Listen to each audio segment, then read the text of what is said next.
हर रोज एक नई कहानी देखने के लिए चैनल को सब्सक्राइब करें और बेल आइकन दबाना ना भूलें। सुलोचना अपने कमरे में आराम कर रही होती है। तभी सुलोचना की बहू माया आती है। सुलोचना के कमरे में इतनी ठंडक महसूस कर माया को बहुत अच्छा लगता है। माँ जी, आपके कमरे में इतना ठंडा कैसे है? बाहर तो इतनी गर्मी हो रही है। संजय जी भी जब कमरे में थे तो मेरा कमरा भी बहुत ठंडा था, लेकिन अब तो है ही नहीं। ये मौसम कुछ ज्यादा ही नहीं बदल रहा। बहू, ये मौसम नहीं बदल रहा बल्कि ये एसी का तापमान बदला है। क्या मतलब माँ जी? मैं कुछ समझी नहीं। आप क्या कह रही हैं? समझाना जरा। बहू, मैं यही कह रही हूँ कि हमारे घर में एसी लगा है। जब संजय ऑफिस के लिए जा रहा होगा तो उसने एसी बंद कर दिया होगा अपने कमरे का, तभी कमरा गर्म हो गया होगा ना। माँ जी, आप ये एसी की बात कर रही हो। ये एसी दिखता कैसा है और चलता कैसे है, मुझे भी तो बताओ। देख बहू, वो रहा एसी, और ये देख मेरे हाथ में है एसी का रिमोट। इसी से हम एसी का तापमान घटा और बढ़ा सकते हैं। समझ आया तुझे अब? माँ जी, एक बार आप चला के दिखाओ। रुक, मैं आज तुझे अच्छे से एसी चलाना सिखा ही देती हूँ। सुलोचना अपनी बहू को एसी चलाना सिखा देती है। जैसे ही माया को एसी चलाना आ जाता है, वो हमेशा ही एसी चलाकर ही घर के बाकी सारे काम किया करती, और वो भी हर वक्त अब एसी में ही रहा करती।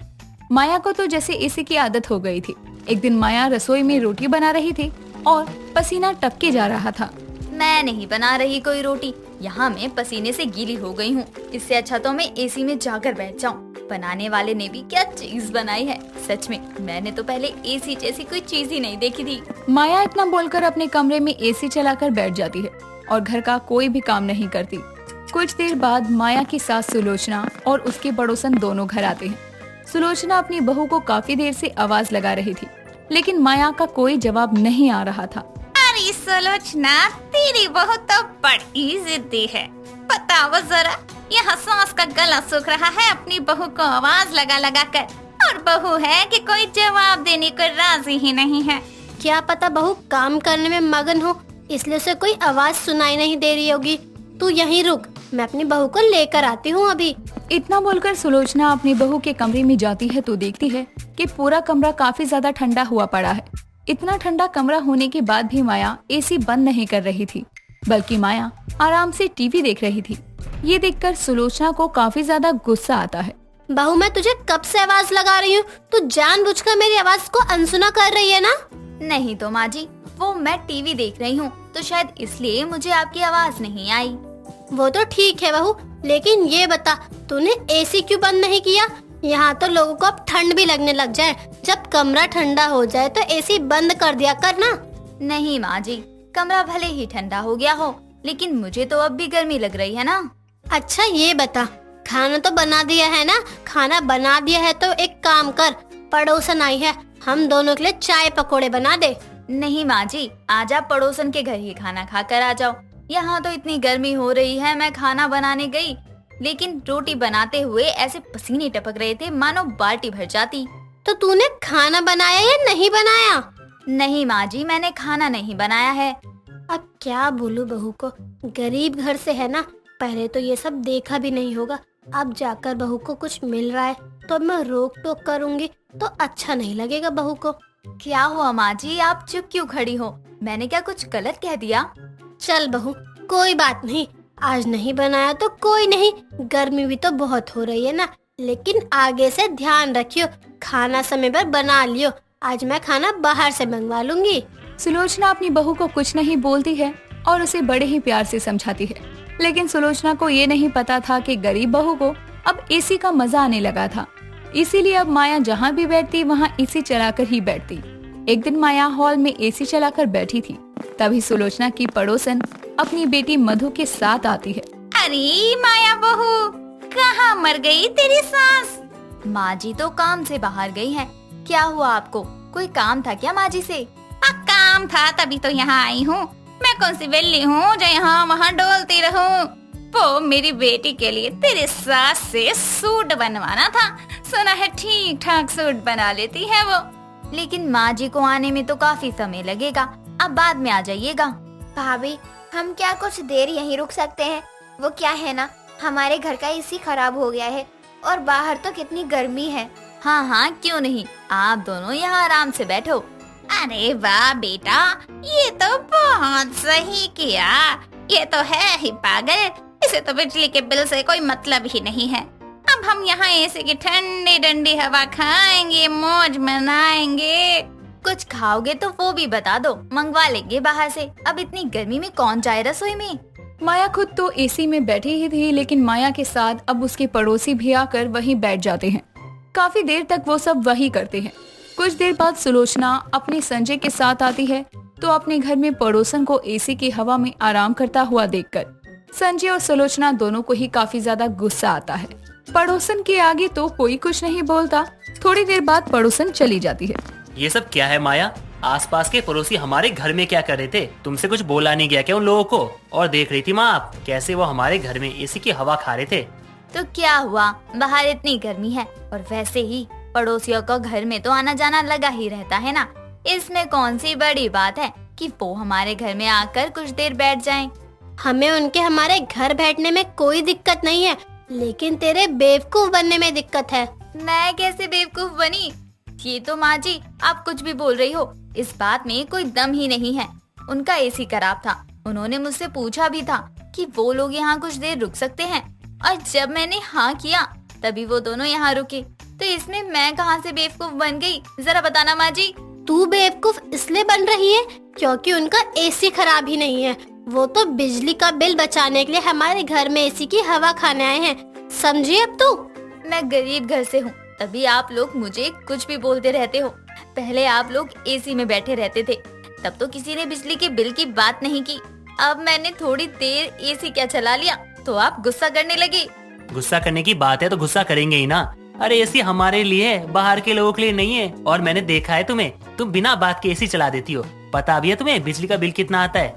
आपको मुझे एसी नहीं चलाने देनी है तो साफ मना कर दो ना, यूँ बातों वही घुमा क्यों रहे हो? बहू हम तो ऐसे ही बोल रहे हैं, हम बस तुझे समझा रहे हैं कि इतना ज्यादा एसी भी नहीं चलाना चाहिए, बिल बहुत ज्यादा आता है। माँ जी आप लोग अमीर हो, आज से पहले कभी भी आपको एसी चलाने से परेशानी नहीं हुई, लेकिन आज जब मैं गरीब बहू आई हूँ तो आपको पाई पाई का हिसाब करना है। माया रोने लग जाती है, इसीलिए उसे कोई कुछ नहीं कहता। कुछ दिनों बाद जब बिजली का बिल माया के हाथों में आता है तो उसमें 10,000 रुपए का बिल वो देखती है और माया को काफी बुरा लगता है। माँ जी मुझे माफ कर दो, मैंने इतना ज्यादा एसी चलाया कि 10,000 का बिल आ गया।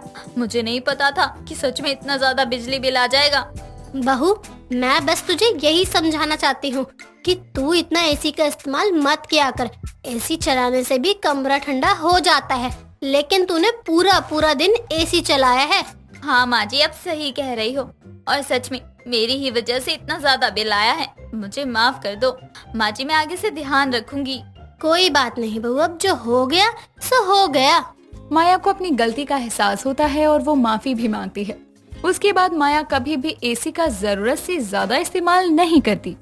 अर्चना अपने टूटे फूटे घर में रसोई में रखे हुए कुछ डब्बों को खोल खोल कर देखती है। सभी डब्बे खाली होते हैं। ये देखकर वो खुद से कहती है, हे भगवान, घर में जो भी राशन था सबका सब खत्म हो गया। अब क्या करूं, क्या बनाकर खिलाऊं सबको। अर्चना इतना बोल ही रही होती है कि तभी वहाँ पर अर्चना का पति मानव आ जाता है और उससे कहता है, अर्चना ये लो, आज ये दलिया बना लो। मैं जानता था घर में राशन नहीं है, इसीलिए ये दलिया लेकर आया हूँ। जी ठीक है, मैं दलिया बनाकर लाती हूँ। इतना कहकर अर्चना दलिया बनाने चली जाती है और कुछ देर में वो सभी को दलिया परोसती है। दलिया देखकर अर्चना की बेटी मोनी कहती है, माँ मुझे नहीं खाना ये बीमारों वाला खाना। बेटा आज कुछ नहीं था, मैंने यही बना दिया, खा ले बेटा, पेट भर जाएगा। नहीं माँ मुझे नहीं खाना ये सब। आप कभी पनीर क्यों नहीं बनाती, कभी बिरयानी क्यों नहीं बनाती? अरे ये भी कोई खाना है? मुझे अमीरों वाला बढ़िया सा खाना खाना है। बेटा देखो ऐसे जिद नहीं करते, ना ही खाने का अपमान करते हैं। जो है खा लो, कल मैं तुम्हारे लिए तुम्हारी माँ से कुछ अच्छा बनवा दूंगा। ठीक है पापा, पर मैं थोड़ा सा खाऊंगी, सारा नहीं खाऊंगी। हाँ बेटा जितना खाना है खा लो। मानव की बात सुनकर मोनी आराम से दलिया खाने लगती है। ऐसे ही मोनी अपने घर में हर दिन बनने वाले सादे चावल और सूखी रोटी खा खा कर ऊब जाती है और एक दिन गुस्से में अर्चना से कहती है, माँ क्या है ये सब? मैंने कहा था ना मुझे ये सब नहीं खाना। आप मेरे लिए कभी अच्छा सा अमीरों वाला खाना बना कर दो ना। अरे 1 दिन होता है, 2 दिन होता है, आप तो हर दिन वही दाल चावल बस उबाल कर दे देती हो। नमक के सिवा कुछ होता ही नहीं। बेटा हम गरीब हैं, मुझसे और तेरे पापा से जो बन पड़ता है वो करते हैं, तब जाकर ये 2 वक्त के दाल चावल और रोटी जुटा पाते हैं। बेटा जो मिल रहा है वो खा ले। नहीं माँ, मुझे ये सब नहीं खाना तो मतलब नहीं खाना। अरे अमीरों के घर में देखा है, एक बार में खाने को 2 से 3 सब्जियां होती हैं, लेकिन यहाँ पर तो एक ही सब्जी को 3 बार खाया जाता है, वो भी उबले चावल के साथ। इतना कहकर मोनी गुस्से में पैर पटकती हुई वहाँ से चली जाती है। ऐसे ही एक दिन मोनी अपनी सहेली आंचल के घर चली जाती है और आंचल उससे कहती है, अरे मोनी तू चल मेरे साथ चलेगी? कहाँ जाना है?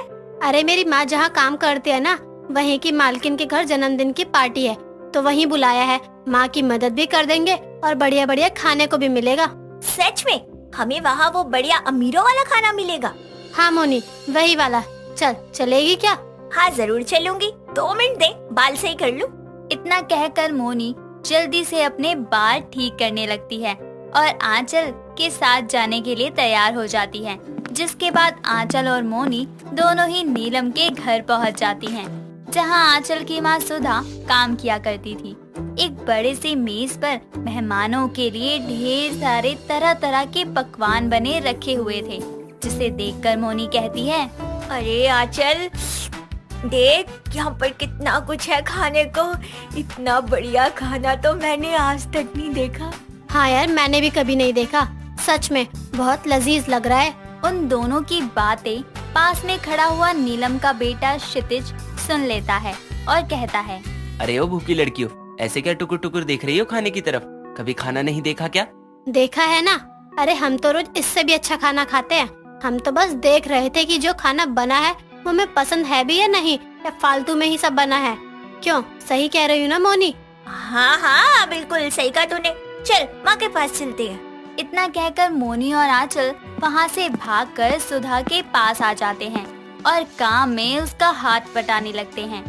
सभी मेहमान जब खाना खाकर चले जाते हैं, उनके जाने के बाद बचा हुआ खाना नीलम, सुधा, आंचल और मोनी को दे देती है और मोनी लबालब खाना खाने लगती है और खाते खाते कहती है, ये होता है खाना, वाह मजा आ गया। कितना कुछ है, आज तक जिसके बारे में सुना था वो भी आज खाने को मिल रहा है। हाय पेट भले भर जाए, लेकिन नीयत नहीं भरेगी मेरी। भरपेट खाने के बाद सभी लोग वापस से घर आ जाते हैं। घर पर जैसे ही अर्चना मोनी को खाना खाने को कहती है, तभी मोनी कहती है, माँ आज मुझे खाना नहीं खाना। पर क्यों बेटा, क्या हुआ? अरे होना क्या है माँ, आज आपकी बेटी अमीरों वाला बढ़िया खाना खाकर आ रही है। अमीरों वाला खाना? पर कहाँ से? बताती हूँ माँ। इतना कहकर मोनी अर्चना को सारी बात बताती है, जिसे सुनकर अर्चना को गुस्सा आ जाता है और वो मोनी को एक जोरदार चाटा लगा देती है और उससे कहती है, तू पागल हो गई है क्या मोनी? अरे जब तेरे घर पर खाने को है तो तू क्यों गई वहाँ पर? अरे वो भीख में दिया हुआ खाना क्यों खाया तूने? भीख में नहीं दिया माँ, बल्कि जो बच गया था वही दिया है। अरे आप खुद तो मुझे वैसा अमीरों वाला खाना नहीं खिला सकती, और अगर कोई खिला रहा है तो आपको उसमें भी दिक्कत है। मोनी हम गरीब हैं पर लाचार नहीं, इतना तो कमा ही रहे हैं ना कि तुम्हारा और खुद का पेट भर सके। हाँ क्यों नहीं, बहुत अच्छा खिला रही हो, तभी तो भूख लगती ही नहीं है घर का खाना देखकर। देखो माँ, मुझसे नहीं खाया जाता हर दिन वो गरीबों वाला खाना। आपको बुरा लगे या अच्छा, मैं खाऊंगी तो बस अमीरों वाला खाना, फिर चाहे मैं कैसे भी खाऊं। इतना कहकर मोनी वहाँ से चली जाती है और अर्चना को उसकी कही बातों से बहुत दुख होता है। वक्त गुजरता जाता है और हर गुजरते दिन के साथ मोनी का अमीरों वाला खाना हर दिन खाने का लालच भी बढ़ता जाता है। ऐसे ही एक शाम जब मोनी अपने घर जा रही होती है, तभी वो रास्ते में देखती है कि एक बहुत बड़ी पार्टी हो रही है और वो अपने मैले से कपड़ों में उस पार्टी में खाने के लिए घुस जाती है और सभी की नजरों से बचती बचाती अपने लिए एक प्लेट लबालब खाने से भर लेती है। अरे ओ गरीब भूखी लड़की, तुझे मैंने अभी वहाँ से भगाया तो तू यहाँ आकर चरने लग गई। अरे अमीरों का खाना खाना है तो जा अपने माँ बाप से मांग, वो ला कर देंगे। ऐसे चोरों की तरह घुसकर दूसरों के खाने पर लूट क्यों मचा रही है? बेशरम कहीं की। अच्छा खाना खाने की औकात नहीं है तो खाना पाने की चाहत में यहाँ पर चली आई। उस औरत की बात सुनकर मोनी को बहुत शर्मिंदगी महसूस होती है और वो रोते रोते वहाँ से चली जाती है। तभी वहाँ क्षितिज आता है और कहता है, देखो, तुमने उस दिन झूठ कहा, ये बात मैं जानता था, पर मैंने कुछ नहीं कहा था। पता है, हर दिन खाना जुटाने, पेट भरने के लिए हर कोई कितनी मेहनत करता है, खून पसीना एक करता है। खाने में शाही पनीर, 4 तरीके की सब्जियां होना जरूरी नहीं है, पेट भरने को खाना होना जरूरी है। क्योंकि खाना कभी अमीर गरीब नहीं होता, खाना बस पेट भरता है। क्षितिज की बातें सुनकर मोनी को अपनी गलती का एहसास होता है और वहाँ से सीधे वो अपने घर चली जाती है और रोते हुए अपनी माँ से कहती है, मुझे माफ कर दो माँ, जाने अनजाने मैंने बहुत बड़ी गलती कर दी। मुझे एहसास ही नहीं हुआ कि अमीरों वाला खाना खाने के लालच में मैं कितने गलत रास्ते पर जा रही थी। मैं अपनी हर गलती की आपसे माफी मांगती हूँ। कोई बात नहीं बेटा, पर आज मैंने और तेरे बाबा ने तेरे लिए अमीरों वाला खाना बनाया है, वो देख। मोनी जैसे ही अपनी नजरें घुमाकर देखती है तो मानव ने बहुत सारा अच्छा खाना जमीन पर चादर बिछाकर सजाया होता है। ये देखकर मोनी बहुत खुश हो जाती है। इस तरह गरीबों के घर अमीरों का खाना आता है। साथ ही मोनी को खाने की और कमाने वाले की कीमत भी समझ आ जाती है। दोस्तों, अगर आपको ये कहानी पसंद आई तो इसे लाइक करें, शेयर करें और कमेंट करके बताएं कि कहानी में आपको सबसे अच्छा क्या लगा।